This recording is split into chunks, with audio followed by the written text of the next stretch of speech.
Presented by McDonald's of Glasgow, it's time for the Brown Sports Bag. From the heart of the Barrens, a weekly local sports machine. Alongside John Butler, here's your host, James Brown. John, we have a whirlwind show today, and then we're going to jump up out of here and I guess run down to Allen County. Take a boat, yeah. We're going to take a hovercraft, probably, so we can go road or river, whichever comes in front of us. We're going to start out. We're going to go ahead and do what we usually do on this particular show, and that's break down these matchups in the first round of the district tournament games.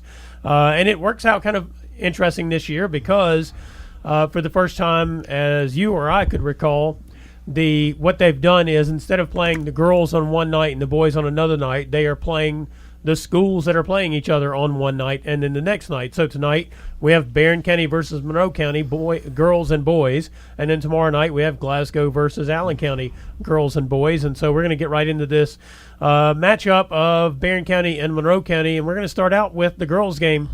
The Trojanettes won by 32 and 33 points during the regular season. Monroe just had no answers for the Trojanettes in terms of slowing down their offense or really scoring on them either when you got right down to it. One thing that did kind of stand out to me in the difference between the first and second game was I thought Paisley Ford, who's a freshman for Monroe County, she seems to be coming along as a pretty good player. I've seen her, a few times this year, and she scored 14 points in the second meeting. But in the first meeting, I think she had 2. They really just shut her down, and maybe that's just the growth she's had as a player during the course of the year. And the other thing is, in the first meeting, Barron won that one on December 13th, 69-37. Bertram had 16. Liberty Rice had 11. Emmy Hughes had 8. Eve Jackson had 8. And Raven Ennis had 7. So a lot of the younger players or a lot of the subs got into the game and scored for Barron County. And in the second meeting, it was Elizabeth Bertram and Ennis. They led the way as they have most of the second half of the season, I think. Bertram had 25 points in the second meeting. Ennis had 16. Carly Delk got 12. And Addison London, one of the bench players, came in and got 6.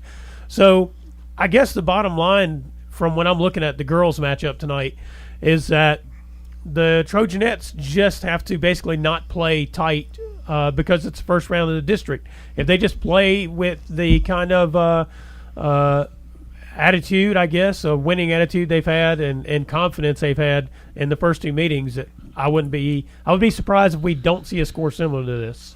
Yeah, I mean, it would take a monumental upset for Monroe to knock off Barron. Yeah. I mean, Barron is the second best team in the region right now. Yep.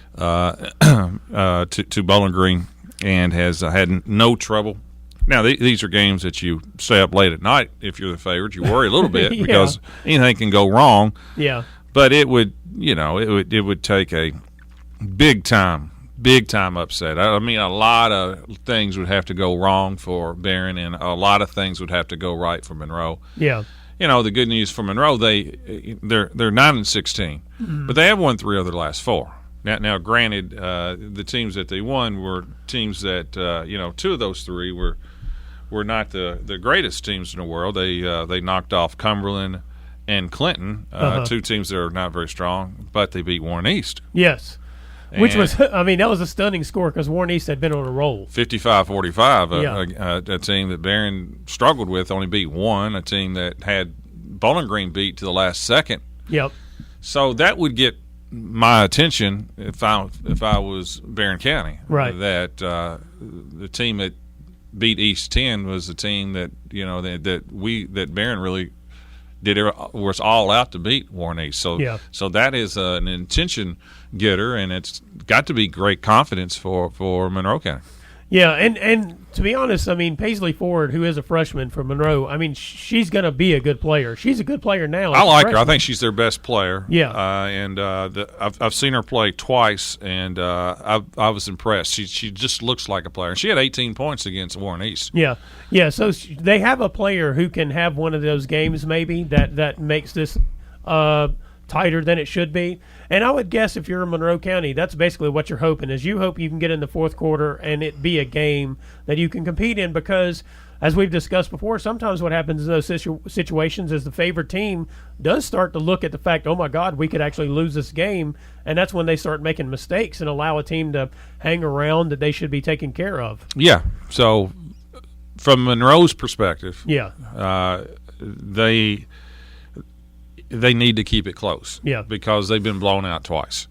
And Monroe has to and that's why winning 3 of their last 4 games and beat Monroe is important tonight because at least they have some confidence going into this game. Right. So I think it is important that they stay relatively close where they feel like maybe perhaps they got a shot late in the game.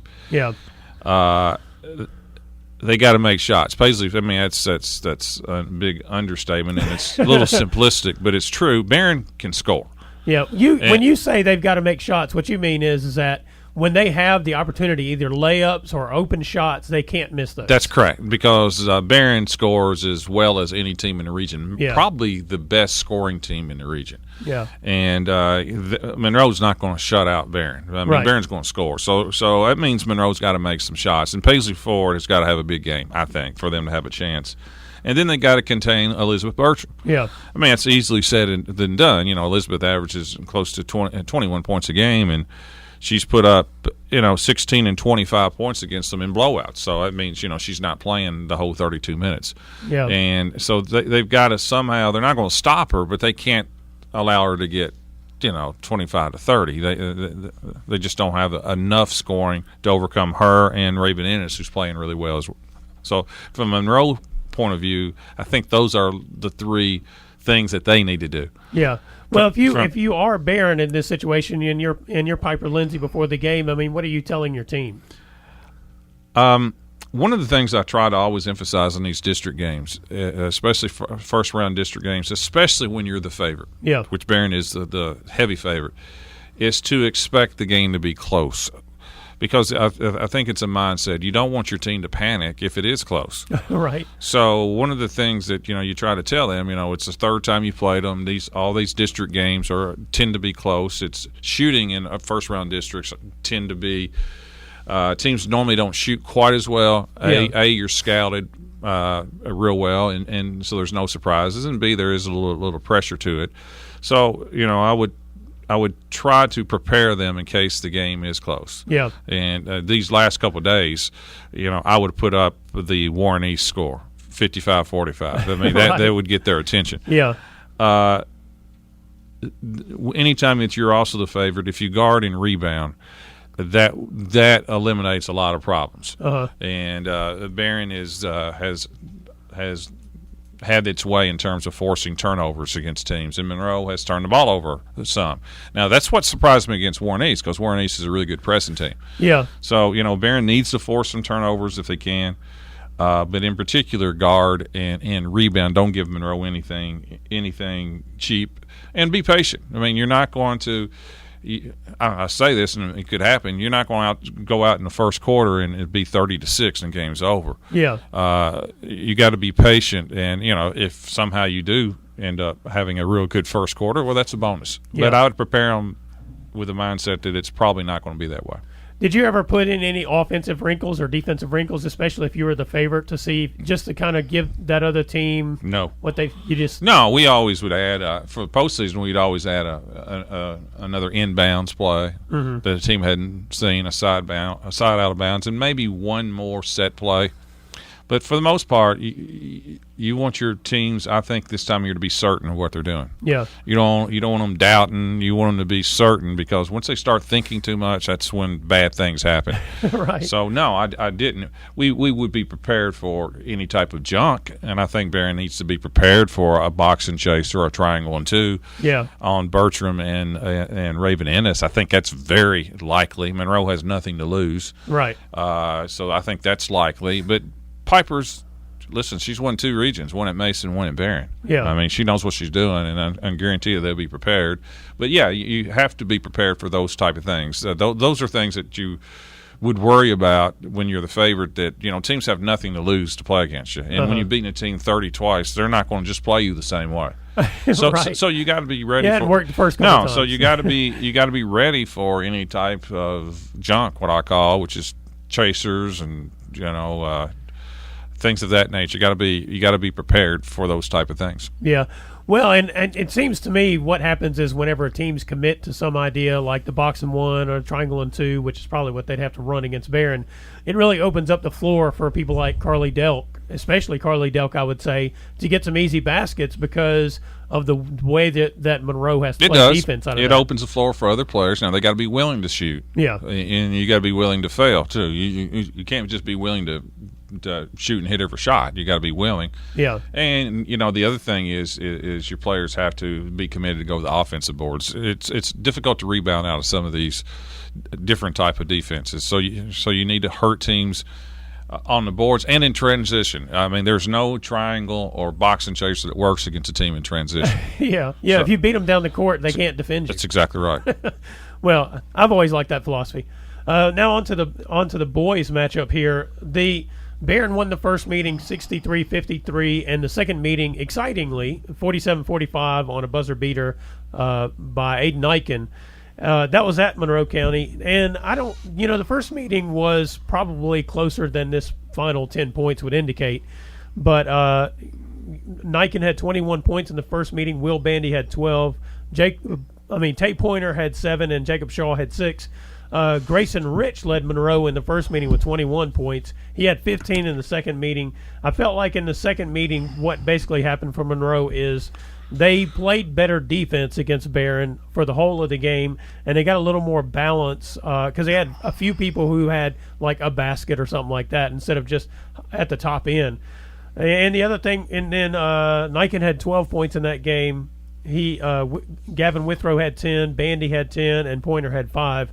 In that matchup, there were some other people who scored. I just put down kind of the top ones here as we were looking at this, and it just seems like I said, it seems like the main difference between the two games was Monroe County's defense, especially on Aiden during the course of the game.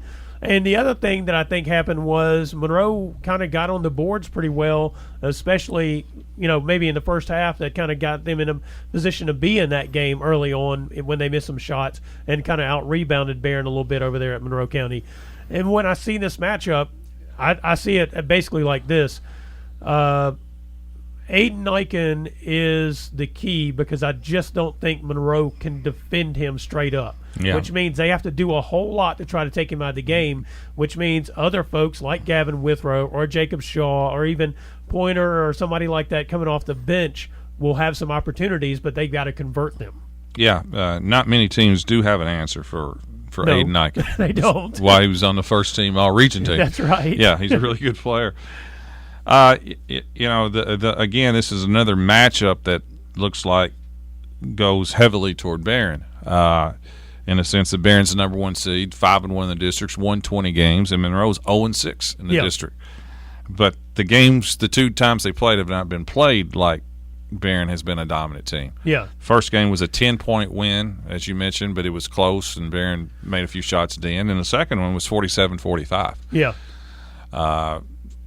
So your instincts would have to tell you the game will be close, and I think both teams have improved. Barron has improved, I know, because I've watched them play more. Yeah. But Monroe has gotten, I think, at times better.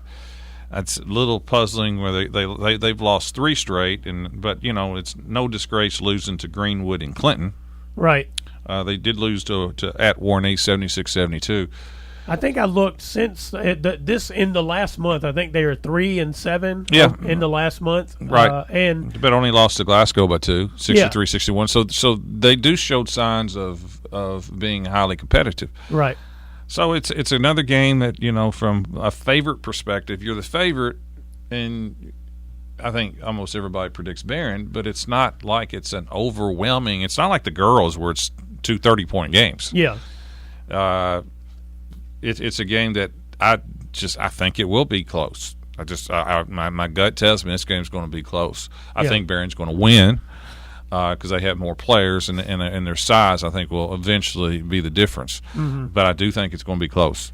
Yeah, and the thing about Monroe is they don't, despite Grayson Rich being their leading scorer, I don't feel like they have one person that you have to stop, which means for Barron that's a little bit difficult because now you got to figure out how to guard whoever they put on the court.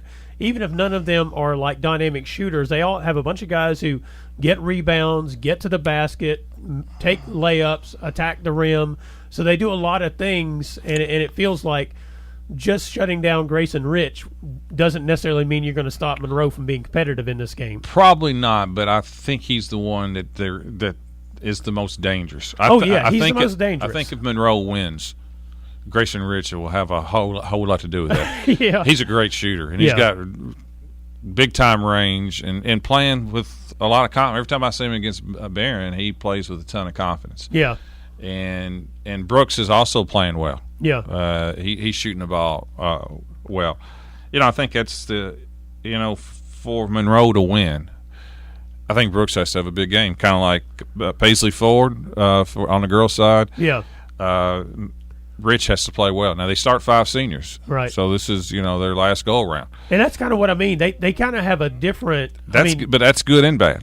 Yeah. It's you go, well, they got a lot of experience, and that helps you in tournament time. It could.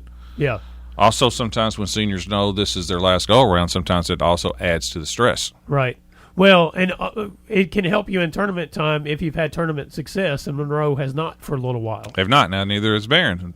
That's very true. Now they've lost heartbreakers right. in first round in district to their rival. Overtime and double overtime. So they've had a long stream of success, but here recently the last couple of years they've gone out in tough losses. Yeah, I just think I really think it should be a good game. For Barron's sake, you wanted me to say what I think the keys for Barron. I think Barron is arguably the best defensive team in the region. Mm-hmm. Game out and just in and out all game. They have been really good defensively, and they also rebound extremely well. Yeah, and that's a very, very comforting feeling going into the district tournament, right, where you can't always rely on your shooting. So they obviously Barron has to defend. Again, just like the girls, anytime you have a favorite, defending and rebounding really, really helps overcome nerves and things like that, because defense kind of travels with you, I think is the thing to right. say. They got to take the threes away from Monroe. I think for Monroe to win, they've got to make threes. Obviously, for Barron to win, one of the things is take those away. And Barron's long enough, and they've got multiple defenders that helps too. I mean, Barron's got 8 or 9 people that they can go to, and then Barron's got to make enough shots. Barron needs to play in transition, and that's where if they get rebounds and they get stops, Barron's best playing in transition because it gets Niken out. Yeah, and Aiden Niken is his best up and down the floor. I would think another key to the game might be either Withrow, Pointer, Shaw, maybe one of the other guys who don't shoot the 3 as much. Well, Shaw does. Well, he does. He's coming off a 32-point game against Clinton, plus the 3 at the buzzer to send into overtime. He was fabulous against. I think he probably made 5 threes against Clinton. I think it was 6 total. 6, yeah. So he's going to come into the game with some confidence. So he's not really shot the ball. He's not really scored in the 2 previous games of Monroe. Yeah. But he was lights out on Thursday. Well, I think one of those guys probably needs to carry enough of that shooting into this game to take some of the pressure off of Niken and Bandy inside. And that's the thing about Barron. Sometimes you don't know where that other is going to come from. It could be Gavin Withrow. Yeah. He's made big shots down in the past. I think he's had a good year. Yeah. It could be Shaw. It could be Pointer off the bench. Cody Lane's played well. Yeah. So, they got a lot of players to turn to. Yeah. To see where that extra, that extra scoring could come from. And as you mentioned, that is Barron's advantage in this game, is having all those guys to turn to. So if one's off, maybe somebody else comes in and they're on tonight. That's right. Well, this is Brown Sports Bag, brought to you by McDonald's of Glasgow. We'll be right back. Presented by McDonald's of Glasgow, it's back to the studio with James and John, the Brown Sports Bag. Well, John, we'll start off with the Glasgow Lady Scotties and the Allen County Scottsville Lady Patriots. That'll be the first game tomorrow night at Allen County Scottsville High School. By the way, I failed to mention this in the first segment, but all of these games, all of them will be carried on 103.7 Nash Icon with Jay Turner on the call. They will be simulcast on this station, 104.7 The Score. You can get them online as well. You can go to our Facebook page. It's 104. It's Facebook/104 The Score, and you'll find a link there to all of our district coverage. We have a page set up on our website, 104thescore.com. You can go there, click the tab, listen to it online. We'll have galleries, videos, recaps. We have brackets on there. So this game will be fully covered. Yeah, tonight's games, tomorrow night's games, the finals for the girls and the boys. It will have 360-degree coverage, as we used to like to say in the newspaper biz. I have no idea what that actually means, but it's as much as we can get. How about that? There you go. Anyway, so Glasgow Lady Scotties, Allen County Scottsville Lady Patriots, sort of like the Barron and Monroe games. They've been pretty lopsided. Glasgow won the first meeting on January 7th, 58-24. Won the second meeting on February 10th, 61-33. In the first meeting, Glasgow had pretty balanced scoring. Ansley Adwell had 12 points. Dynasty Page had 11. Kayla Bradley, 10. Ashanti Gore, 9. And Nina McMurtry, 9. And in the second meeting, it was more or less the Ashanti Gore Page with some kickouts. Ashanti Gore game with some kickouts to Dynasty Page. Gore had 22. Page had 16, Adwell 12, Kayla Bradley 8. The only thing that really changed in those two games is Allison Metter for Allen County has gotten healthier as the season has gone along. She had 12 points in that game. She's a big difference for them, offensively especially, but otherwise she's kind of playing by herself on that front because they really don't have other people who can score consistently, and that's really been their problem all year, I think. True. Allen's number one problem for most of the year is lack of offensive production. Yeah. And they started playing better midway through January. If you just look at their scores, they started picking up the pace, scoring in the 40s, 50s, 60s, and they played really well at Barron early in January. Right. And one of the reasons why they played well is they were making shots. It wasn't just Allison Metter, but several other kids were making some shots. So I think some of them were shooting out of their minds in that game. I don't know, because they have in the last couple games they knocked off Metcalf. That's a good win for them, and, and knocked off Logan County. Yep. And they did that by scoring points. So that's a big key for Allen tonight. Can they pull an upset off? I doubt it. I mean, I think Glasgow is by far the third best team in the region, and you can make an argument they're up there with Barron. Though Barron's beat them twice, but I think it's fairly close between the two. Yeah, Glasgow's 21-7. Yep. And what does Allen? What do they need to do? Well, they're playing at home, and traditionally that's been a big plus for Allen. I mean, Allen has traditionally over time played well at Allen. It's a great environment. They have really good in terms of support. Allen County girls basketball is, I think, similar to Barron. It's the two programs that's for the entirety of girls basketball has been fully supported by both schools. Yeah. So they do have that going for them.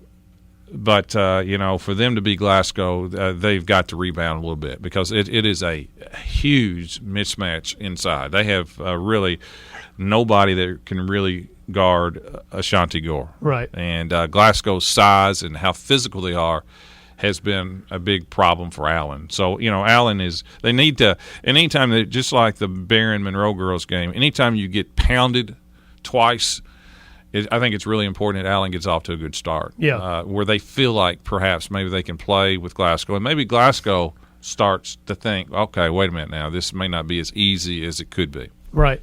Well, and you mentioned not just the Gore mismatch, but, I mean, Ansley Adwell is big. Kayla Bradley isn't necessarily big, but she's athletic and gets inside and gets rebounds. They bring Janae Bradley off the bench, who has the good size. Yeah. None of them are as big as Gore, but just in general, they're bigger than some of the people they're usually matched up with. Well, Glasgow's strength tonight is I think Glasgow is probably the best defensive team in the region on the half court. Yeah. On the half court. Their size, their athleticism, they're well coached. And if Glasgow just defends and just dominates the boards, I can't see Allen scoring enough points to beat Glasgow. Yeah. Now, sometimes Glasgow struggles at times. They'll go into some shooting issues. And I'm sure, Allen is going to try to make Glasgow beat them from three. Mm-hmm. So, I'd expect that, that's something that, Glasgow's going to have to make enough of those. But if Glasgow just rebounds, they can rebound their own misses. Right. And especially if Allen can't check them off the boards. Uh-huh.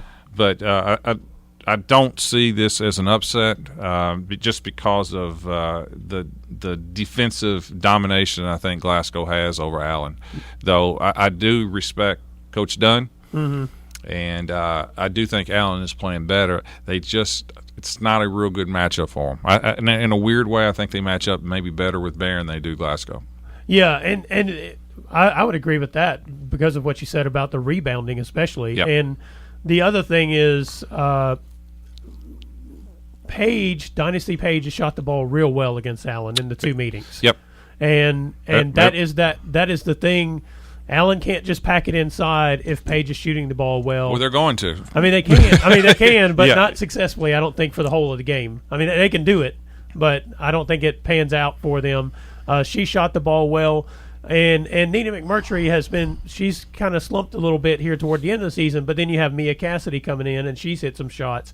So Justin's kind of brought some other people in just to bring them in the rotation and just make the defense eventually open up. Now, the biggest thing for them is they've been kind of stretching the defense out a little bit, especially against Allen and some folks like that, to try to get some easy transition baskets and get that lead you're talking about that then makes it difficult for Allen to come back. Right. Allen they want it close. Yeah. I'm sure that's what they're thinking. Just give us a chance in the last quarter. And, of course, Glasgow needs to and Coach Stinson, like Piper, he's won regions and, he'll have them prepared, and he knows it's never easy, these first-round games. And but defending and rebound generally is a huge asset for favorites. Yeah. Now, meanwhile, in the boys' game, I mean, we could see a barn burner. Glasgow won the first meeting against Allen 61-42 at Allen, and then they lost 65-64 at home on February 10th. To me, the critical difference was Jaden Franklin. In the first meeting that was early in the season, was January 7th, Jaden Franklin had 23 points. Allen threw everything at him that they had at that moment and didn't really slow him down. I mean, he rebounded well against them. He shot the ball well against them. He was just tough to handle inside. The second meeting was his first game back after a month off, because right after that game on January 7th, he got injured on January 10th, missed a month, played this game. He had 11 points, but you could tell he was rusty. Now, some folks are going to point out that Allen had some people who missed that game, and I went back and looked at the ones who missed versus played the first time. Those people accounted for 4 total points first time around. Outside of maybe Charlie Calvert, I don't think the others were much of an impact on the game whatsoever, and wouldn't have been if they had been there. Well, I don't think Glasgow cares about anybody else who's been having injuries since they've been injured. Yeah, they've suffered more injuries than anybody. Yeah, they're not weeping for anybody else's injuries. So that's a good point, John. I think you're right. I think the biggest key for Glasgow tomorrow night, and it's also the biggest key for Allen, is Franklin. Yeah, I think he's the one player that is the most difficult matchup for Allen is Franklin. Yeah. And he dominated the first game and did not dominate the second game per se, but he was off about 3.5 weeks. Yeah. And now that he's back, that is a force that's Allen really has to be very prepared for. Yeah. Because he's when healthy, he's one of the best players in the region. Right. And you have to think. Now, the other interesting dynamic is the point guard play. Yeah. I mean, said for the last 4 years how much I respect Nick Sorrell's game. Yep. He's a heck of a player. He's a dynamic player. He can dominate a game through his quickness, his playmaking ability, and so forth. Well, the last time they played, his opposite point guard, Mason Shirley, was dominant. Yeah. Yeah, So Shirley was on a run right in that stretch. Yeah, and so, Shirley had 35. And then he came back 4 days later and had 39 in a game. So he's playing real well right now. He's playing with a lot of confidence. And obviously Glasgow cannot let Shirley have those type of games. Yeah. And Glasgow's good enough defensively where you're not going to stop kids like that, but they've got enough length and size and quickness to stop that, or at least slow that down a little bit. Now, you don't want Sorrell on Shirley and vice versa, because neither team wants to risk either team's best playmaker of getting in foul trouble. So that means some other people are going to have to step up. And I expect Allen will play some zone because of at times Glasgow struggles shooting the ball. Yeah. And because of the strength of Franklin. It should be a really good game. I think the loss by Glasgow to Allen by 1 actually may benefit Glasgow. Well, and here's the thing. You mentioned Mason Shirley getting 35 in that game. He had 12 in the first game. And one of the things that I think happened in that game was John Carter Myers came off the bench and defended him. And I thought Myers did a good job on him. He's not much of an offensive threat for Glasgow, but he's a good-sized kid. He's strong. He's a football player. He's an athletic kid. I don't know, I'm not telling Coach Willett what to do, and I don't know what he's going to do. Right. But I imagine Mason Shirley will see a lot of people thrown at him before that game is over with. I'm sure. And Glasgow has to use their size. Yeah. I mean, they've got to be a dominant rebounding team as well.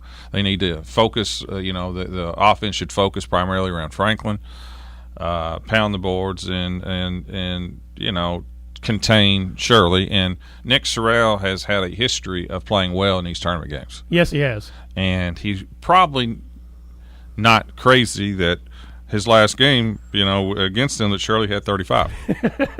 Even though Sorrell had 23. It's not like he played bad. Is that the bad. kind of thing that the guard that a basketball player would take personally, you think? When you lose, I mean, seriously, when you lose, and it sometimes that. Now, he doesn't want it to be a one-on-one matchup. No.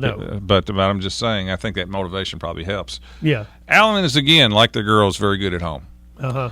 And they're playing with some confidence, obviously. And they obviously have to take away Sorrell and Franklin. I mean, those are the two studs that Allen has got to take away. And, I don't know if they're going to play them the same as they played last time. Mm-hmm. You're probably going to see something similar to that. But knowing Coach Barnes like I know, he'll have some other things ready for Glasgow. And, this game – I think it could be close, but I kind of think Glasgow's going to win this game. But would I be shocked if Allen wins? No. Yeah. But Glasgow more healthy than they were. Now, listen, they're not the same team as you thought they were going to be at start of the year, because Tucker Kirkpatrick is not that same type of player. Yeah. Because of his knee. You got to give him credit for just gutting it out. Yeah. But Sorrell and Franklin are good enough to make them really dangerous. You mentioned Glasgow's health. I would say this is as healthy as they've been since the first quarter of the game against Monroe in the first game of the season, which is when Kirkpatrick got hurt. So, I mean, Franklin has had a month since he's come back, 3 weeks since he's come back to get into better shape, get back into basketball shape, and just work on his game, get his game back into shape. And Kirkpatrick, last week he had a couple of threes in a game. I would say his knee makes him a little bit of a defensive liability, just be my guess. I mean, the injury probably does. But as long as he's on the floor, he can shoot it from deep enough that teams can't leave him. No, he has to be guarded. Yeah. On the offensive end, you if you play zone, you got to know where he's at. Yeah. No question. And so, I mean, that's a benefit at all times. And I tell you, there are a couple of guys who have picked it up during the course of this year because of the injuries, have gotten some playing time, like Jackson Poland and Sam Bowling, two sophomores. They've had some good games this year, and so that's the downside of the injuries is Glasgow doesn't have the record they thought they would have. The upside is some of these young guys weren't going to get much playing time, and they've really gotten an opportunity to shine. And one of them could be the game where they step up and make a big statement for themselves. You never know. Sometimes it's that role player that you don't expect to has a big game that can be the difference. Yep. Because everybody knows you better watch Sorrell, Franklin, and Shirley. Yeah. So, maybe somebody else. That's right. Well, this is Brown Sports Bag, brought to you by McDonald's of Glasgow. We'll be right back. Presented by McDonald's of Glasgow, it's back to the studio with James and John, the Brown Sports Bag. Well, John, while we have the 15th district going on, there's some other schools playing basketball as well in other districts around here. Really? Yeah, I mean, shocking, isn't it? We're into the 18th district as well as far as Caverna being in it. Otherwise, yeah, I mean, we could do the Bill Walton Homer. And, we're in the District of Champions. He calls the Pac-10 the Conference of Champions constantly. It seems to be missing just a little bit. Yeah. But it used to be when he played. Yes. As we talk about the other districts just in the fourth region, and we kind of broke this down last week, who we thought we were going to be in it, who we thought we would see win out of those districts. And we'll just start at the 13th on the boys' side.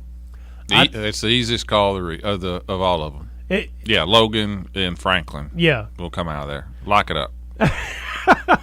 Put that one in the box. Put that, Logan's 25-3. I mean, they've won, 21 in a row? Yeah. Longest winning streak in the region. Well, they're a serious threat. They are, and the thing is they beat Barron 50-49 over there, but Woodard didn't play in that game against Barron. And he was first team all region. I mean, I think he was on the first team, wasn't he? He's all region. I don't know. Yeah. I mean, he's an outstanding player, and they were still good enough to beat Barron without him there. I mean, it was a good game, but he's a difference maker. Yep. And then Franklin Simpson, they're pretty scrappy. They got some guys who can do some things. They're lacking in some other areas. Well, yeah, I mean, Franklin's not a great team, but listen, Todd Central and Russellville are having way down years. Yeah. Too much Franklin and Logan will be in the finals. Yeah, and then in the 14th district, I think we can lock in Warren Central because they got the bye. They ended up the number 1 seed. They'll play South Warren. Yeah, they'll play South Warren. If South Warren beats East. Yeah. Okay. They should, but you don't know. But maybe Combs can pull off a trick. Could be, but the best first round district game of in terms of quality teams is Greenwood and Bowling Green, and they're playing for the 4th time. Yeah. Greenwood defeated Bowling Green the first time, and then Bowling Green defeated Greenwood in a Christmas tournament. Yeah. And also late in the year, but they've all been close. Right. Yeah, and that'll be. We say this, I feel like we say this every year, not every year, but many years. We say, well, there may be a third team in the 14th district, and they can pull the upset. It's always Greenwood was that team last year, too. Yeah, well, Greenwood is always that team. Yeah, they are. They're the ones that Central and Bowling Green has struggled with the most of all the district schools recently. Yeah. It's always close first-round district games, and Greenwood has one huge weapon, three-point shooting. Yeah. They got several guys who can make threes. Their problem is rebounding, and they struggle immensely on the boards, especially against strong physical teams. And, that's when you play Bowling Green and Warren Central, that's what those two teams do well. Yeah. So that matchup is, can Bowling Green hit enough threes to nullify the rebounding advantage Bowling Green has? That's what it's going to come down to. Well, and that's also led to some fascinating wins and fascinating losses by the Gators this year. Yeah, or the other hand, can Bowling Green hold their own? I mean, can Greenwood hold their own enough against Bowling Green on the inside? Yeah, you're right. I think that is the most interesting first-round matchup. So I think we'll see Warren Central, all but guaranteed.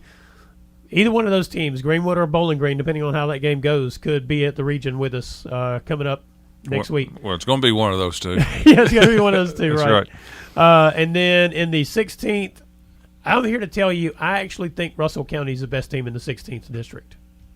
Okay. Because their point guard missed a portion of the season. So you think they're better than Clinton? I do indeed. When I watched them play Barron, what I saw was they had some guys who can shoot the ball. They had some guys who can play inside. They had all the ingredients. I feel like maybe what's happened during the course of the years, they've lost some games during the year that they didn't have their point guard, and their record, it's probably like Glasgow in a way. You look at the record and you think, man, I thought they were going to be better than that, and they may actually be better than that. Now, I say that district is also being played at Russell County.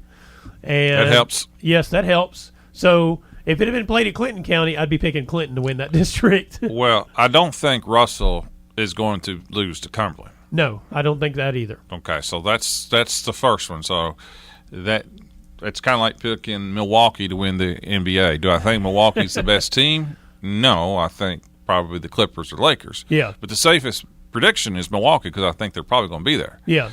Russell County, I'm pretty confident is going to beat Cumberland. Right. Now, the other game is Clinton and Metcalf. And at first blush, Clinton 21-7. Metcalf is what is Metcalf? I know Metcalf's 0-6 in the district. They're 15-14, but remarkably 0-6. Right. They did beat Clinton in LA though. Right. Am I 100% confident that Clinton will beat Metcalf? No, I don't. I think Metcalf, who did not play well down the stretch, has shown a little bit of life here lately. Not a whole lot. They beat Caverna on the last second shot to beat Caverna. It's one of their few wins they had late in the year. But Metcalf has personnel that's not bad. They shoot the ball really well. Yeah. And they seem to be able to figure out Clinton County's matchup zone. Right. I think that game, if you ask me, is Clinton the favorite? Yeah. Can I see Metcalf winning? Yeah, I can. Right. Yeah, I would not be shocked if they've won because they've shown us that for 1 week during the course of the season they can have a great week. And Clinton is who Clinton is. They're going to play a matchup zone. They're going to try to play the game in the 40s and 50s, be physical, and hopefully get their best player to the line a lot. I mean, you know exactly what you get with them. So that district knows each other, and I think that if the game is, tell you what, if the game's in the 60s, Metcalf wins. Yeah, I think no matter what, when it comes to the boys going into the fourth region, it's Warren Central. Probably the favorite, I would say, overall. Yes. No matter how it works out. Yes. But the number 2 team in the region. What's going to come out of that district? Well, if Bowling Green wins, they're the number 2, and then you throw Logan. Well, that's what I was going to say. Is that I'm not sure that the second best team that comes out will be out of the 14th. I'd take 3 other teams that could give Greenwood or Bowling Green a run for their money. Have you ever studied history? A little bit. Okay. Well, it's my minor. History tends to do what? Repeat itself. Okay. Warren Central and Bowling Green have been in the finals of the region for 300 straight years? Every year since 2008. Okay. So the 11 consecutive years. Okay. So if you want to bet against one of those 2 teams, actually, I take that back. Not every year. There have been other teams that have made it, but one of those 2 has been in 11 consecutive years, or maybe even going back. And all I'm saying is, do I think it's a better chance this year in the past? I do. Yeah. I do. I think Barron's got a good team. I think Logan's got a really good team. And I think Glasgow has got some capabilities. Yeah. But until somebody knocks off one of those studs from Bowling Green, you take the front runner until somebody trips them, huh? Called chalk. That's right. Take the chalk. Yeah. On the girls' side, here's the problem with the girls' side. I think Bowling Green, despite some slippage down the stretch, there's some wacky scores down the stretch that I went, holy cow! Russell County beat Bowling Green. Yes. 44-43. The last game of the season. I went, what? Yeah. I was taken back by that score. Yeah. But no more surprise than the Monroe beating Warren East. I go, are you? That one surprised me actually more. I'm going, are you kidding me? So those 2 scores shocked me.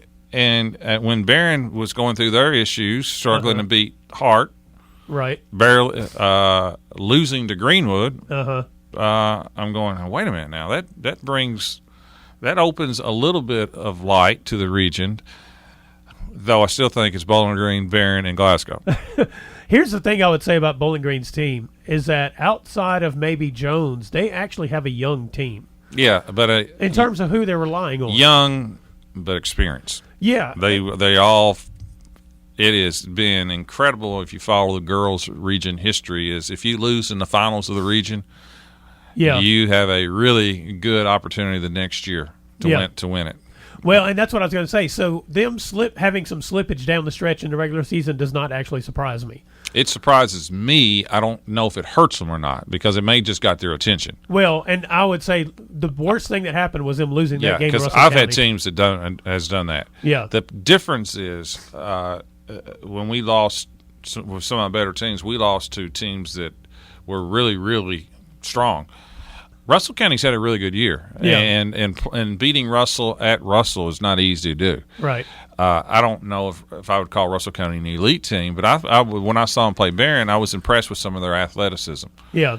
So I had moved east into the 4th spot behind Glasgow. Now I don't know if I'm going to put Russell County there and move east back down. I'm not for sure. The east loss to Monroe County was alarming to me. Yeah, that was the one. Now, that one actually surprised me because I feel differently about East. They're playing for something every night right now because they're trying to prove that they're back. Right. And Bowling Green don't think was toward the end of the season. Right. When you just look at some of their scores and that kind of stuff. And some of their players that usually score for them, they weren't scoring at all. I think Shelton may have missed a couple of those games in that stretch there. Right. I don't know. Well, one thing I'm pretty confident it will be Russell County is going to be in the region. Yes. They're not going to lose to Clinton. No. At home, and they're not losing anyway. I think Metcalf will beat Cumberland. Yep. Now, East, I'm not 100% sure they'll beat Greenwood. They're playing South. Warren Central plays Greenwood. Warren Central plays Greenwood. Yeah. So South and Warren East play first round. Yeah, that's the 2-3. That's not an easy game for them at all. No. South is more than capable with their length and with Brooks Stevenson of beating East. Yeah. So that, I can't be confident to say the East will make it to the region. Yeah, look, I would not be the least bit surprised. The only thing I'm confident is Warren Central, if they beat Greenwood, will not beat Bowling Green. Don't think so, though. They're playing much better. They really are. Much, Joe Hood's much really better. got them playing well. But I would not be surprised if we see something wacky happen in the 14th district. Right. I would not be surprised just because some games have been close. I still think it's Bowling Green's to lose. Meanwhile, over in that 13th district, there's nobody that's proven to be really good in that district. No, well, Russellville has a winning record, but they're the only team with a winning record. Yeah. And their competition, they got a really good player, 6'2" kid, but they play Franklin. I can see Franklin beating Russellville. I think it's 50-50 either way. Yeah. Logan will beat Todd Central. Yeah. Logan has dominated that district, has played very poorly outside the district, though. Right. It's been a disappointing year for them. Yeah, so and they could get back to the region this year and shock us again with what they do, but don't think so. I don't. I mean, they'll get back to the region, but they just haven't played the way I expected. Not with the senior guards and senior inside. They've struggled. Yep. Well, this is Brown Sports Bag brought to you by McDonald's of Glasgow. We'll be right back. Presented by McDonald's of Glasgow, it's back to the studio with James and John, the Brown Sports Bag. John, we got a couple of minutes here. One thing I failed to mention in the last segment is the girls' regional draw will be Friday. Yes, they start on Sunday. Yeah, they start on Sunday. The boys' draw will be Saturday morning. So we'll know what the regional draw is Friday morning. By the time our next show, the tournament will be rolling. That's correct. Real quick, I want to talk about college basketball before we get out of here because numbers 1, 2, and 4 all lost over the weekend. Pretty good shake-up. Kansas looked pretty good playing against Baylor. They did. On Saturday. Of course, Kansas was 3. Yeah, they were number 3. They had lost to Baylor earlier in the year. Right. But it was a big difference. San Diego State, undefeated, went down to UNLV. Yeah. We didn't think they were the number 4 best team in the country anyway. No, and Gonzaga lost at BYU. That's right. Not a terrible loss either. No, I mean, BYU, I think they were 23-22 in the nation when they won that game. Right. Usually a pretty good shooting team all the way around, and they shot the lights out against Gonzaga. So, big game tonight with Louisville and Florida State. Big game for Louisville, I'd say, especially. Louisville's big game for Florida State, too. Louisville's in first place in the conference. Right. And Louisville kind of corrected their problems last week, played much better at home. Yeah. Tough turnaround, played Saturday at home and now turn around and play at Florida State. Big game on ESPN tonight. Yeah, and they ran over North Carolina on Saturday. They did. Beat them 25. Yeah, and then Kentucky got a good win. So playing well, Kentucky is. Yep. Well, there's your quick roundup of college basketball on the Brown Sports Bag, brought to you by McDonald's of Glasgow. We'll be back next week with some more basketball talk.